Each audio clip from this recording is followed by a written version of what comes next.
I'm 79 years old now. I say that slowly because the number still surprises me when it leaves my mouth. I didn't picture myself getting this old. Not because I thought I'd die young, but because I never really pictured the end at all. I was always living a little ahead of myself, assuming I'd catch up later.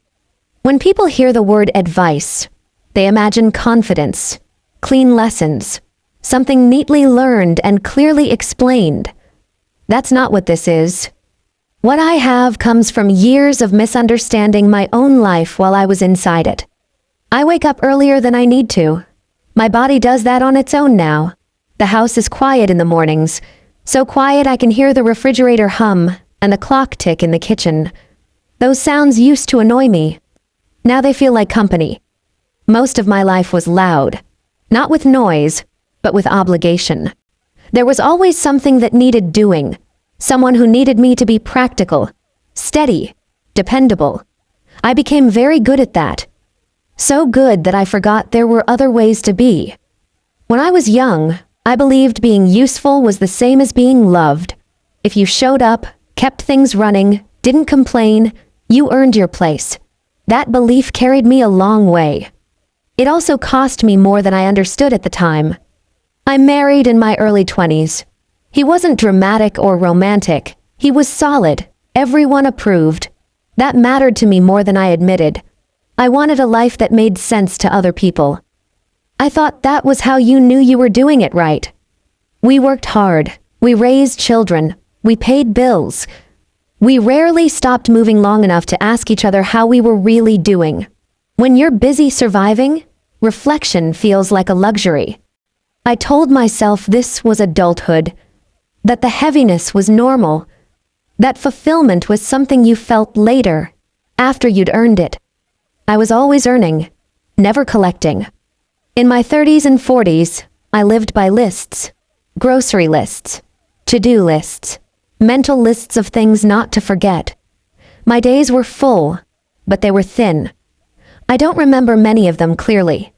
They blur together now, like pages turned too quickly.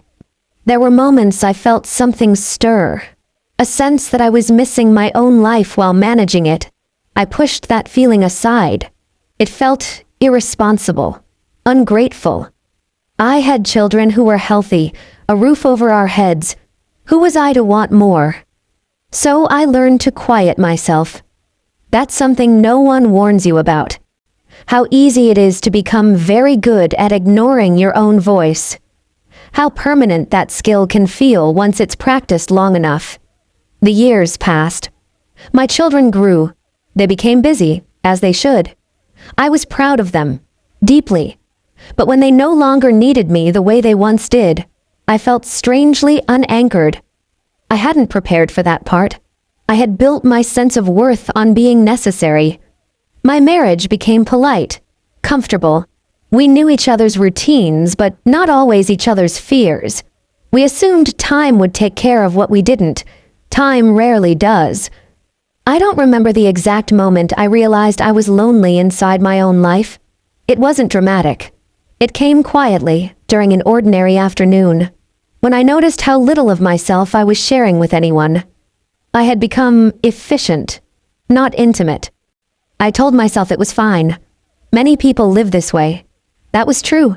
It just wasn't the same as being content. In my 60s, my body started to change its rules. Things hurt that never had before. Energy became something I had to plan around. Friends started getting sick. Funerals appeared on the calendar more often than weddings. That's when time stopped feeling endless. My husband died a few years later. No long illness, just gone. One phone call that split my life into before and after. I remember standing in the kitchen after everyone left, looking at the chair where he used to sit, realizing how many conversations we had postponed. There's a particular kind of regret that comes when the other person is no longer here to hear you. It's not loud. It just settles in and stays. After that, the world slowed down whether I wanted it to or not. I had space.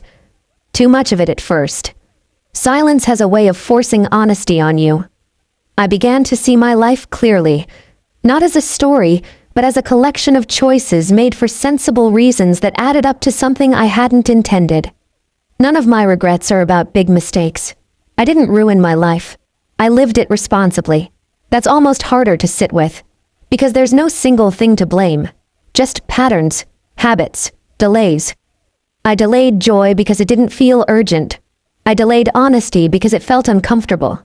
I delayed rest because it felt unearned. I delayed saying what mattered because I assumed there would be another chance. That assumption is the quiet lie we all make deals with. Now, at this age, advice feels strange. I can't give you certainty. I can only tell you what became painfully clear too late for me to change much. Grief stripped everything down. It left me alone with myself in a way I had never been before. No one needed me the same way. No one depended on my efficiency. I didn't know who I was without those roles. That's when the truth became unavoidable. I hadn't lived badly, but I hadn't lived honestly either. I had shaped myself around expectations, around what made sense, around what kept the peace. And slowly, quietly, I had stepped away from my own center. Old age gives you clarity, but it doesn't give you time to use it fully. That's the cruel joke of it. Now my days are slow, painfully slow sometimes. My body complains, my memory wanders, people speak to me more loudly, more carefully. I see myself reflected in their concern. And I think of you. I think of the young person listening to this, convinced that life hasn't really started yet, that the important part comes later, that you'll feel more like yourself someday, when things settle. They don't settle. You do. Or you don't. If you're young, watch this before it's too late, not because something terrible is about to happen, but because nothing dramatic has to happen for life to slip by. Pay attention to what drains you. Pay attention to what you keep postponing. Pay attention to the small discomfort you push away because it's inconvenient. That discomfort is information. Don't wait to feel deserving of rest or joy. You don't earn the right to live by suffering first. Say the thing, make the call, take the walk, sit still.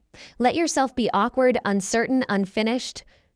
You don't need to have everything figured out to live honestly. You just need to be paying attention. I spent decades preparing for a future that arrived quietly and left just as quietly. If I could give you anything, it wouldn't be advice. It would be urgency, not panic, but awareness. Your life is happening now, in the middle of the mess, in the ordinary days, in the moments you rush through. I am 80 years old. I don't have time to pretend anymore.